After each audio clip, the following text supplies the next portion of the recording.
अस्सलाम वालेकुम, मैं हूं आपका होस्ट सलमान इजी आईटी से। इस वीडियो में हम देखेंगे कि हमारे पास जो एग्जिस्टिंग रिकॉर्ड है किसी टेबल के अंदर, उसे हम फॉर्म पर किस तरीके से डिस्प्ले करवा सकते हैं और देन उस डिस्प्लेड रिकॉर्ड को यूज़ करके हम किस तरीके से वापस कंट्रोल्स में रिट्रीव कर सकते हैं। तो इसके लिए हम जो कंट्रोल यूज़ करेंगे वो है डाटा ग्रिड व्यू। ये कंट्रोल आपके पास डाटा की कैटेगरी में अवेलेबल है। इस पर डबल क्लिक करें तो ये आपके पास ग्रिड व्यू का कंट्रोल आ गया है।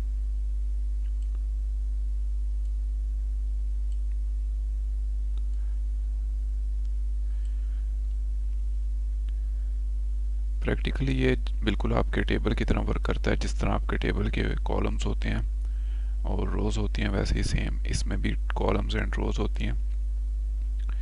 इसमें भी रिकॉर्ड एडिट अपडेट डिलीट वगैरह किया जा सकता है, लेकिन हम जिस पर्पज़ के लिए इसे यूज़ करेंगे वो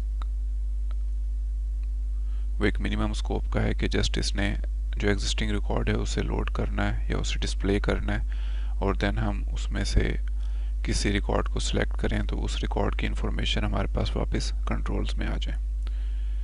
तो इसे डिज़ाइन कैसे किया जाता है, उसके लिए यहाँ पर आप ये देखें कि छोटा सा एरो है, इस पर क्लिक करें। सबसे पहले तो हम इसकी जो एडिटिंग और डिलीटिंग का जो फीचर है वो ख़त्म कर देते हैं, क्योंकि हमने जस्ट रिकॉर्ड डिस्प्ले करवाना है, कोई और रिकॉर्ड इस ग्रिड के थ्रू ऐड नहीं करना। और देन हम यहाँ पर एडिट कॉलम्स के अंदर आते हैं। इस न्यू ओपन होने वाली विंडो में हम अब अपने कॉलम्स डिफाइन करेंगे जो जो हमें इस ग्रिड के अंदर चाहिए। तो सबसे पहले जो कॉलम है उसका नाम देंगे हम। यहाँ पर जो कंट्रोल्स की नेमिंग कन्वेंशन है सेम वो यूज़ होगी, मीन्स के वो आपका नाम यूनिक होना चाहिए जो इस फॉर्म के ऊपर ऑलरेडी एग्जिस्ट ना कर रहा, उस नाम में स्पेस नहीं होनी चाहिए वगैरह। तो जैसे हम नॉर्मल कंट्रोल्स के नेम देते हैं वैसे ही सेम इस ग्रिड के हर कॉलम का नेम हम डिफाइन करेंगे। तो इस पहले को मैं आईडी कह लेता हूँ। देन आपके कॉलम की कुछ टाइप्स हैं कि इसमें किस किस्म के सेल्स होंगे। तो बटन्स भी आ सकते हैं, चेक बॉक्स आ सकता है, कॉम्बो बॉक्स आ सकता है, इमेज आ सकती है, कोई लिंक आ सकता है, या नॉर्मल आपका टेक्स्ट आ सकता है। तो हम इसे जस्ट टेक्स्ट बॉक्स कॉलम रखते हैं। और ये हेडर की जो हेडिंग, ये हेडर टेक्स्ट जो है ये आपके कॉलम की हेडिंग के तौर पर डिस्प्ले होगा। इसमें स्पेस वगैरह आप कुछ भी दे सकते हैं और ये डुप्लीकेट भी हो सकता है।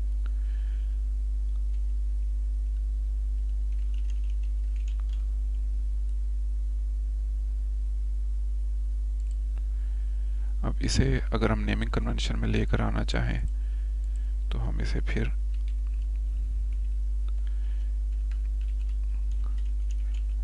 Grid call underscore suppose ID इस तरीके से कह लेते हैं।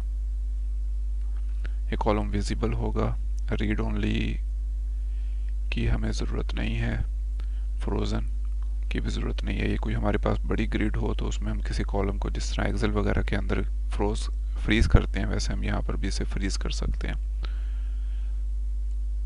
ऐड पर क्लिक कर दें तो देखें एक कॉलम पीछे ऐड हो गया। अब नेक्स्ट हम दूसरा कॉलम ऐड करते हैं।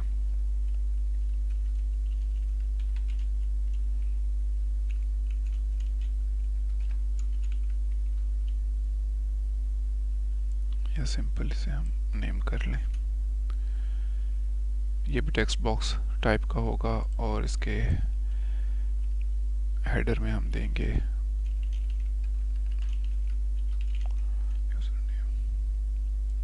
ऐड। अभी फ़िलहाल मुझे यही दो कॉलम्स चाहिए, क्योंकि बाकी जो इन्फॉर्मेशन है पासवर्ड या इस एडमिन, इसको भी हम चाहें तो दिखा सकते हैं यहाँ डिस्प्ले में, लेकिन इसे ना दिखाने का पर्पस मैं आपको आगे चल के बताऊंगा।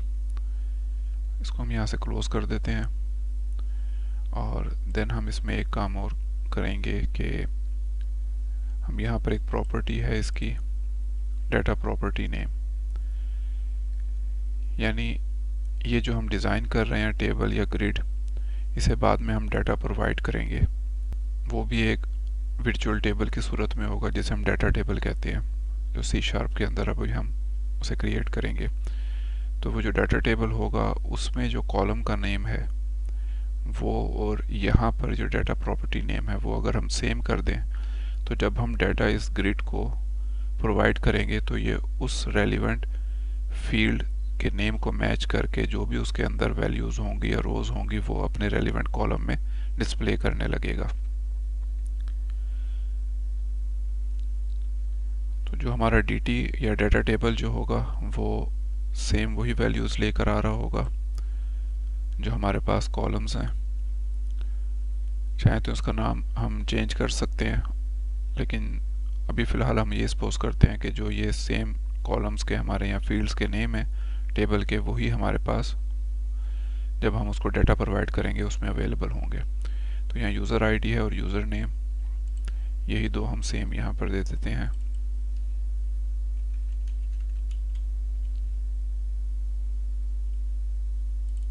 सॉरी, ये वाली यूज़र नेम में होगी और ये यूज़र आईडी यहाँ पे।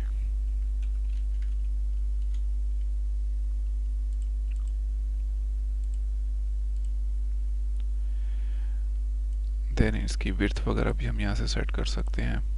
सपोज पहले कॉलम की विड्थ जो है वो 100 है और यूज़र नेम बड़ा होता है तो इसको हम 200 कर लेते हैं।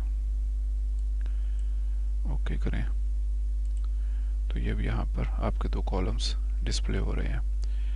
अब इसमें नीचे हॉरिजॉन्टल बार आ रही है, इसको हम कॉलम्स की विड्थ वगैरह कम करके इसको रिमूव कर सकते हैं। सबसे पहले जो इसका ये फर्स्ट कॉलम है, ये जो एक्स्ट्रा है जस्ट स्पेसिंग शो करने के लिए, तो इसे हम इसकी विड्थ को डिक्रीज करते हैं। वो कहाँ से होती है, तो उसके लिए यहाँ पर एक प्रॉपर्टी होगी इस ग्रिड की, रो हेडर विड्थ। इसे बाय डिफ़ॉल्ट जो 41 है इसे हम 20 कर देते हैं।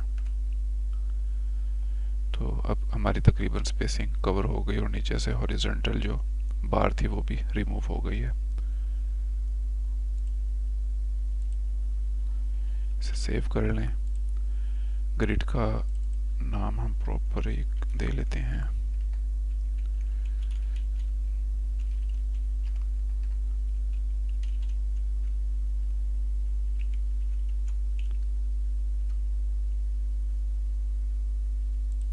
यूज़र की ग्रिड है।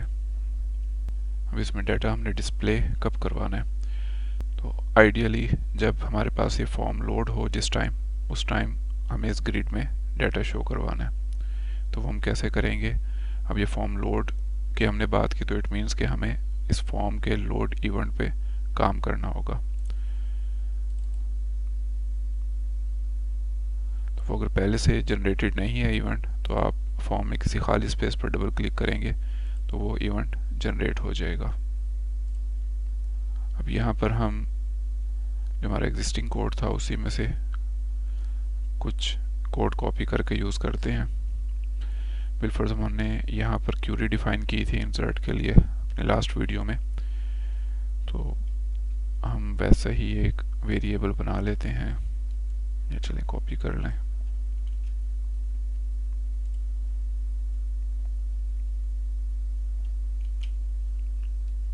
और इस दफ़ा जो हमारी क्यूरी है वो सिलेक्ट की होगी।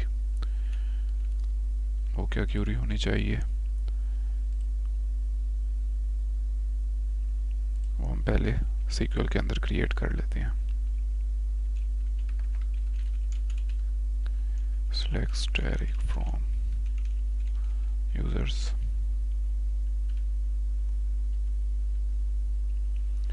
स्टैटिक करेंगे तो तमाम कॉलम्स आ जाएंगे, पर बेटर है कि हम कॉलम्स के नेम ले आएं। तो उसका एक आसान तरीका है कि अगर स्टैटिक किया हुआ है आपने, इस क्यूरी को पूरी को सिलेक्ट करें और query design query in editor इस पर क्लिक कर दें, तो ये हमारे सारे कॉलम्स सिलेक्टेड हो गए हैं। उनके नाम वगैरह सीक्वल ने प्रोवाइड कर दिए। इसे हम कॉपी करते हैं और यहाँ पेस्ट करते हैं। 2 लाइन्स की ज़रूरत नहीं है, हम इसे एक लाइन में भी लेके आ सकते हैं। देन हमें कनेक्शन चाहिए, तो वो हम सेम यही कोड यूज़ कर लेते हैं।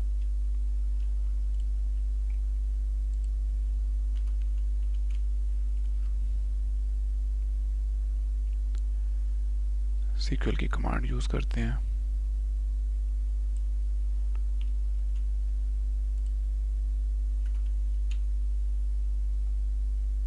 अब यहाँ पे हमें लास्ट हमने नॉन क्यूरी किया था CMD को एग्जीक्यूट करके, कमांड को एग्जीक्यूट करके, तो वहाँ हमें रिटर्न में कुछ नहीं चाहिए था, लेकिन यहाँ पर अब हमें रिटर्न में डाटा चाहिए। तो उसके लिए हमें एक एडिशनल बीच में चीज़ यूज़ करनी पड़ेगी, जो कि है हमारा डाटा अडॉप्टर।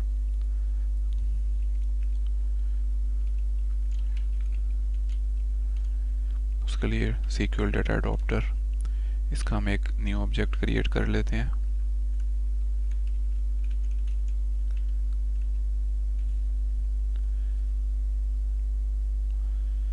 इस डाटा अडॉप्टर को हम कमांड ये वाली असाइन कर सकते हैं जो हमने CMD क्रिएट की थी। तो DA डॉट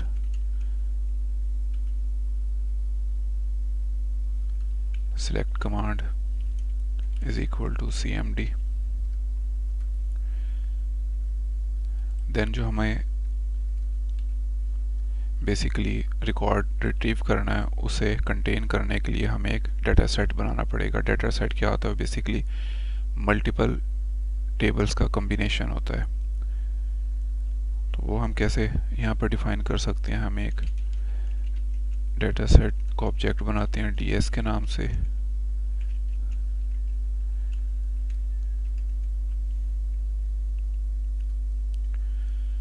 और इस डाटा अडॉप्टर को कहते हैं कि तुमने फिल करना है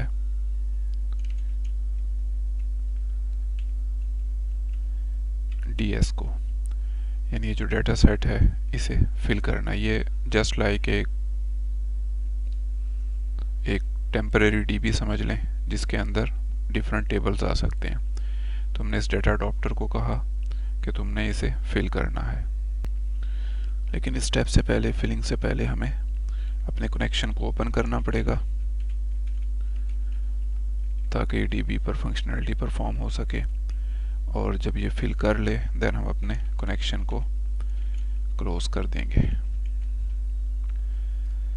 अब जब इस DS के अंदर वैल्यू आ जाएगी, तो हमने कहा कि ये कॉम्बिनेशन ऑफ टेबल्स होता है, यानी इसमें मल्टीपल टेबल्स आते हैं, और हमें पता है कि हम जो क्यूरी दे रहे हैं उसमें सिर्फ एक ही टेबल यूज़ हुआ है। तो इसका जो फर्स्ट टेबल होगा उसी में हमारा रिक्वायर्ड रिकॉर्ड होगा। तो हम कैसे गेट कर सकते हैं? हम कहते हैं data table DT is equal to new data table and DT is equal to DS dot table 0, यानी इसका जो फर्स्ट टेबल है वो इस DT के अंदर आ जाए। और अब जो हमारी ग्रिड है, user dot data source,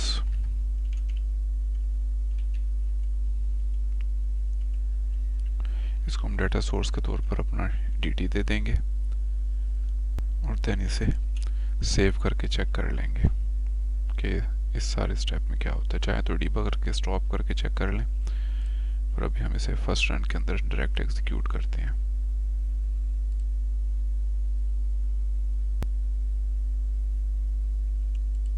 user का फॉर्म ओपन करें, तो हमारे पास ये रिकॉर्ड DB में से आ गया। अब एक चीज़ नोट करें कि हमने जस्ट 2 कॉलम्स दिए थे, यूज़र ID और यूज़र नेम, बट यहाँ पर पासवर्ड और इज़एडमिन भी साथ में आ रहा है। तो ये कैसे आ गया? जब हमने इस ग्रिड को डाटा असाइन किया, तो इसकी एक प्रॉपर्टी होती है जो बाय डिफ़ॉल्ट ट्रू होती है, जो ऑटो कॉलम जनरेशन की है। मीन्स कि अगर मैं ये 2 कॉलम्स भी ना देता तब भी ये इसे क्रिएट कर देता, इन 2 कॉलम्स को या इन सारे कॉलम्स के रिकॉर्ड्स को शो कर देता। तो वो प्रॉपर्टी अगर हम फॉल्स कर दें देन हमारे पास जस्ट वही कॉलम्स आएंगे जो हमने डिफाइन किए हुए होंगे। वो कैसे होता है, तो हम इस डेटा सोर्स को असाइन करने से पहले इस ग्रिड की ऑटो जनरेट कॉलम्स को फॉल्स कर देते हैं। अब दोबारा ट्राई करें।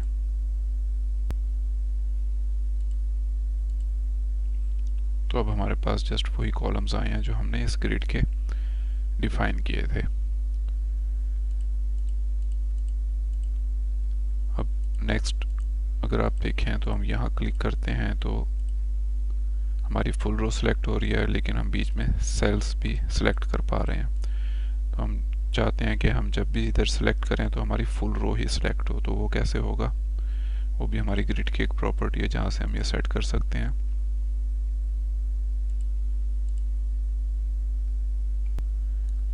जो कि है हमारे पास ये सिलेक्शन मोड। इसे हम कह देते हैं फुल रो selection, full row select. Plus इसमें एक और है कि हमने क्योंकि इसको रिकॉर्ड सिलेक्शन के लिए लेना है तो हम इसका मल्टी सिलेक्ट भी फॉल्स कर देते हैं ताकि हम इसे सिलेक्ट ना कर सके, मल्टी रिकॉर्ड सिलेक्ट ना कर सके यूज़र। एक बार फिर ट्राई करते हैं रन करके।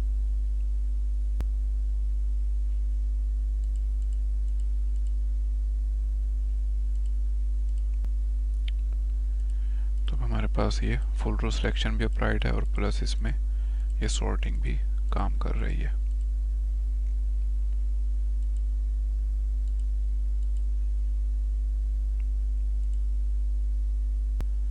नेक्स्ट अब हमने इसके क्लिक इवेंट पर काम करना है कि जब भी हम किसी रिकॉर्ड को क्लिक करें तो वो जो इन्फॉर्मेशन है उससे रेलिवेंट वो हमारे पास इन कंट्रोल्स के अंदर डिस्प्ले हो जाए।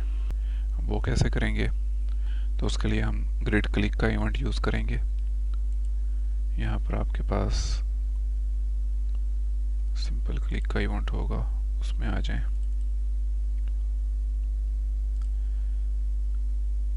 इस पर क्लिक पर हमने क्या करना है, सबसे पहले हमने जिस रो के ऊपर क्लिक हुआ है उसमें से यूज़र का आईडी पिक करना है। तो वो हमने रखा था ग्रिड के यूज़र आईडी के कॉलम में। उसे हम किस तरीके से पिक कर सकते हैं,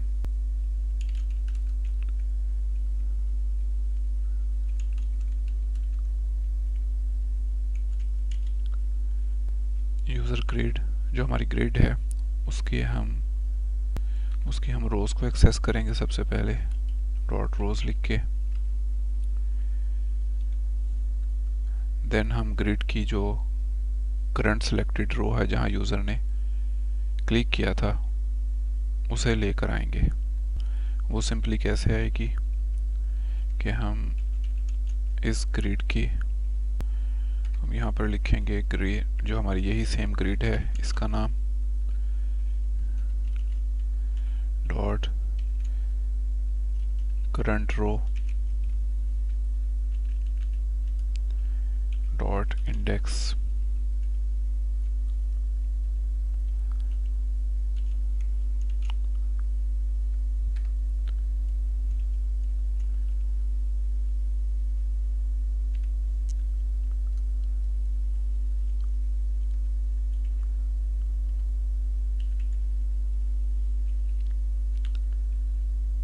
डॉट सेल्स और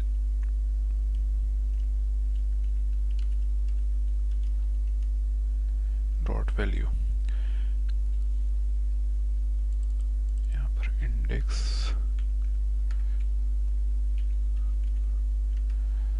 इस तरह आएगा और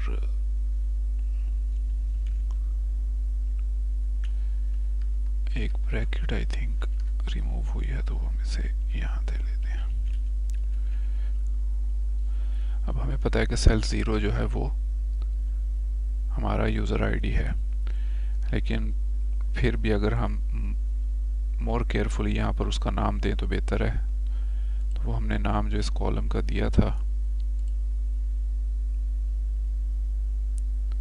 ये वाला, ये हम यहाँ पर अगर दे दें तो ये मज़ीद हम कंफर्म होंगे कि हम कौन सा कॉलम यूज़ कर रहे हैं, लेकिन उस कॉलम को हमें इस तरह स्ट्रिंग के तौर पर देना होगा। तो यहाँ स्टॉप लगाकर पहले चेक कर लेते हैं कि हमारे पास जो वैल्यू है वो सही आती है।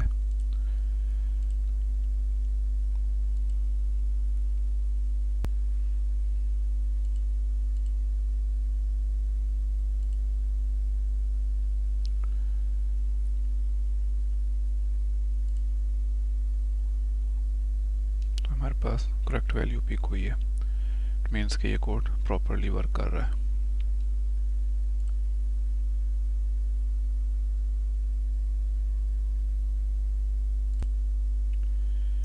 तो नेक्स्ट अब हमने इस आईडी को यूज़ करके रिकॉर्ड को टीबी में से फेच करना है या रिट्रीव करना है।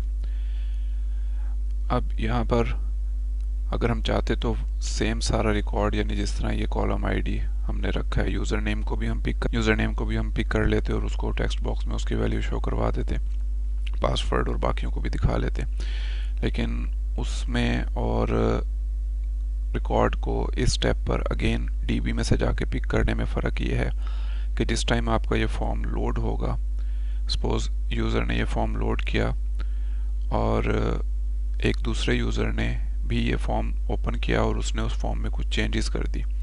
कोई एक यूज़र सपोज उसने डिलीट कर दिया या उसको नाम वगैरह चेंज कर दिया, तो जो एग्जिस्टिंग आपका फर्स्ट यूज़र था जिसने इसको लोड किया हुआ था, उसके पास वो डाटा जो है वो वही होगा जो लोड टाइम पर था। तो जो लेटेस्ट डाटा है वो अब डीबी के अंदर है, और अब अगर ये यहाँ पर इसमें रिकॉर्ड में कुछ चेंजेस करेगा तो आपके रिकॉर्ड में कॉन्फ्लिक्ट आएंगे, क्योंकि अब ये वो रिकॉर्ड नहीं है जो एक्चुअल है, क्योंकि डीबी में किसी और यूज़र ने उसे चेंज कर दिया है। तो इसलिए हम जस्ट यहाँ पर आईडी को यूज़ करते हैं और उसे एक और ट्रिप देते हैं डीबी का, और डीबी में से वो रिकॉर्ड दोबारा फेच करके लेकर आते हैं। तो वही स्टेप अब हम यहाँ पर अप्लाई करेंगे कि हम इस आईडी को यूज़ करके डाटा गेट करेंगे। तो यही जो हमने वर्किंग यहाँ पर की थी सारा रिकॉर्ड गेट करने के लिए, इसी को हम थोड़ा सा चेंज करके यूज़ कर लेंगे। सारा मैंने कोड कॉपी किया और सबसे पहले हम इस क्यूरी में थोड़ा सा चेंज करते हैं। यहाँ पर जो हमने क्यूरी यहाँ भी लिखी थी इसी को हम इस तरह करें। अगर वेयर कंडीशन अप्लाई करें, user ID is equal to suppose 2, तो हमारे पास ये उस यूज़र का रिकॉर्ड आ जाता है। तो जस्ट हमने ये चीज़ उस क्यूरी के अंदर ऐड करनी है, तो वो हम यहाँ पर इस तरीके से ऐड करते हैं। और ये यहाँ जो 2 आया था, इस 2 की जगह पर हम इस क्यूरी के पार्ट में स्ट्रिंग को कॉन्कैटिनेट करते हैं, यानी ज्वाइन करते हैं दो स्ट्रिंग्स को। एक के ऊपर ये जो आईडी आई है ये, और दूसरा ये हमारा पूरा जो क्यूरी का स्ट्रिंग था ये, तो हम यहाँ पर आईडी कर देंगे। तो अब ये जब कंप्लीट होगा तो कंप्लीट ये ज्वाइन होने के बाद ये क्यूरी इस फॉर्म के अंदर आ जाएगी। तो कनेक्शन नेक्स्ट लाइन के अंदर क्रिएट होगा, कमांड वगैरह बनेगी, डाटा अडॉप्टर बनेगा, डीएस हमने बनाएंगे और उसको हम फिल वगैरह करवाएंगे कनेक्शन ओपन एंड क्लोज करके। यहाँ तक हमारे पास डीटी आ जाएगा। तो ये स्टेप की ज़रूरत नहीं है, ये हमने जस्ट ग्रिड लोडिंग के लिए किया था। अब इस टीटी के अंदर हमारे तमाम जो हमारा रिकॉर्ड था वो उस स्पेसिफिक आईडी के अगेंस्ट आया हुआ होगा। इसमें से हम रिकॉर्ड अपने कंट्रोल्स में पुट करेंगे। वो कैसे कि सपोज जो हमारे पास txt यूज़र आईडी है डॉट टेक्स्ट, तो उसमें हम जिस तरह ग्रिड की रोज़ थी वैसे ही हमारी टीटी की भी रोज़ होगी, और उसमें से हमें स्पेसिफिक रो के स्पेसिफिक सेल को पिक करना होगा। तो वो कैसे करेंगे, dt डॉट रोज़, हम श्योर हैं कि एक ही रो आएगी तो हम फर्स्ट रो ले लेते हैं, और इसमें से जो कॉलम है वो हम पिक कर लेते हैं इस तरीके से। ये पहला जो रिप्रेजेंट कर रहा है ये हमारा इंडेक्स प्रेजेंट कर रहा है रो के इंडेक्स को, और आगे जो ये नेक्स्ट ब्रैकेट रिप्रेजेंट कर रही है ये हमारे कॉलम के नेम को। तो कॉलम का नेम हमारा है ये यूज़र नेम, ये यहाँ पर भी है, तो हम वो यहाँ पर यूज़ कर लेते हैं और इसे डॉट स्ट्रिंग में कन्वर्ट कर लेते हैं। सॉरी, हमने यूज़र आईडी लेना है तो हम यहाँ पे यूज़र आईडी लेंगे। सेम ऐसा ही कुछ हम यूज़र नेम के लिए भी करेंगे, और यहाँ पर यूज़र आईडी की जगह यूज़र नेम की हमें फील्ड चाहिए dt में से txt पासवर्ड,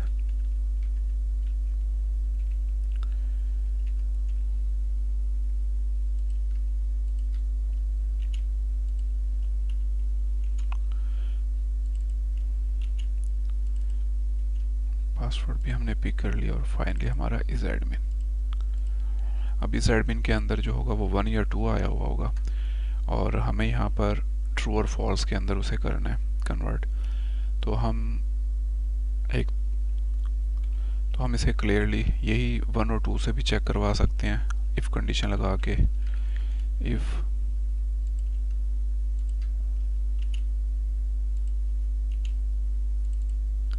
पासवर्ड की जगह हम इस एडमिन ले आते हैं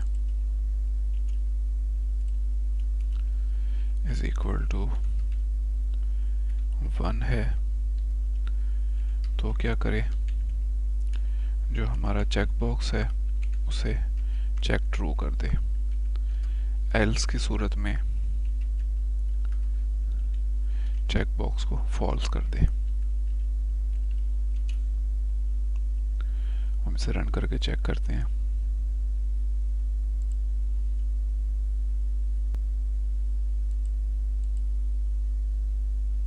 सेकंड रिकॉर्ड पे क्लिक करते हैं, हमने स्टॉप लगाया था, इसकी ज़रूरत नहीं है, कंटिन्यू कर दें। तो हमारा जो सेकंड रिकॉर्ड था वो यहाँ रिट्रीव होकर आ गया। थर्ड पर क्लिक करते हैं तो थर्ड रिकॉर्ड आ गया, फर्स्ट पर क्लिक करते हैं तो फर्स्ट रिकॉर्ड आ गया। लेकिन इस एडमिन जो है वो उसकी वैल्यू ट्रू नहीं आ रही, तो पहले चेक कर लें किसी रिकॉर्ड में हमारा ट्रू है। एडमिन ट्रू है हमारा रिकॉर्ड में फर्स्ट टू रिकॉर्ड के लिए, तो ये अब हम चेक कर लेते हैं कि इसकी वैल्यू चेक क्यों नहीं हो रही। वो बेसिकली मैंने यहाँ पर इनेबल गलती से चेक की जगह इनेबल कर दिया फॉल्स की सूरत में। 1 होगा तो चेक ट्रू होना चाहिए, फिर भी हम यहाँ पर स्टॉप लगाकर चेक कर लेते हैं। इसको एक दफ़ा दोबारा रिस्टार्ट कर लें।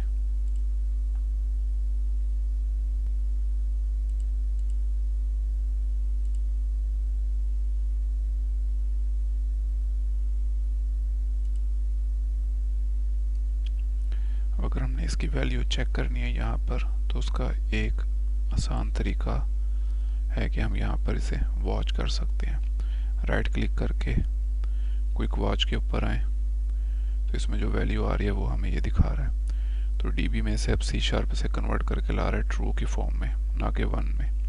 तो हम इसे फिर इसी तरीके से यूज़ कर लेते हैं।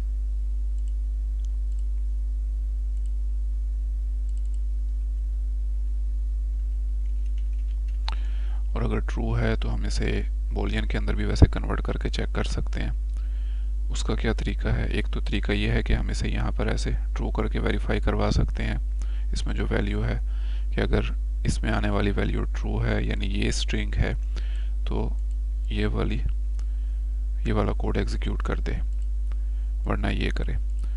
उसका दूसरा तरीका ये है कि हम इसे इस तरह से इसे करते हैं ख़त्म, और इसे बूलियन में कन्वर्ट कर लेते हैं। उसके लिए है convert dot to Boolean. Boolean जो होता है वो हमारा बेसिकली ट्रू फॉल्स के लिए डाटा टाइप यूज़ होती है C# के अंदर। लाइक जो हमारे पास DB में बिट की डाटा टाइप है, तो उसके अगेंस्ट यहाँ पर बूलियन की डाटा टाइप है। अब इसे रन करके चेक कर लेते हैं।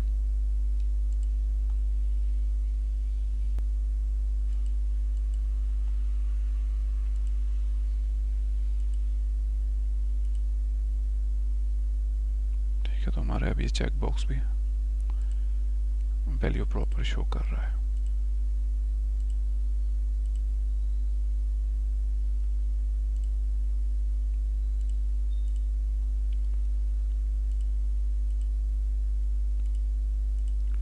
फाइनली ये जो स्टेप है हमारा, हम इसको मज़ीद ऑप्टिमाइज़ कर सकते हैं कि अब देखें जब ये ट्रू होगी कंडीशन तो यहाँ पर भी हम इसको ट्रू ही असाइन कर रहे हैं। तो बेसिकली हम क्या कर रहे हैं कि जो भी पीछे वैल्यू है उसे बोलियन, यानी जो भी डेटाबेस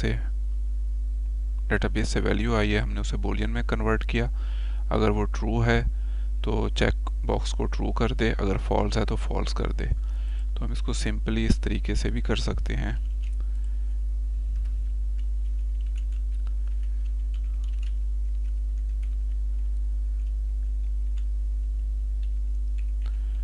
कि हम वैल्यू ही को कन्वर्ट करके उस चेक बॉक्स को असाइन कर दें।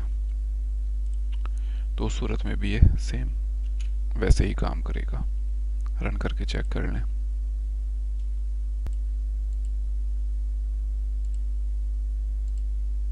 ठीक, तो इस तरीके से हम अपना एग्जिस्टिंग रिकॉर्ड किसी ग्रिड के अंदर डिस्प्ले करवा सकते हैं और उस रिकॉर्ड की हेल्प से जो यूज़र ने क्लिक किया है जिस पर, हम रिकॉर्ड अपना रिट्रीव करके डीबी के थ्रू वापस लाकर अपने कंट्रोल्स में भी शो करवा सकते हैं।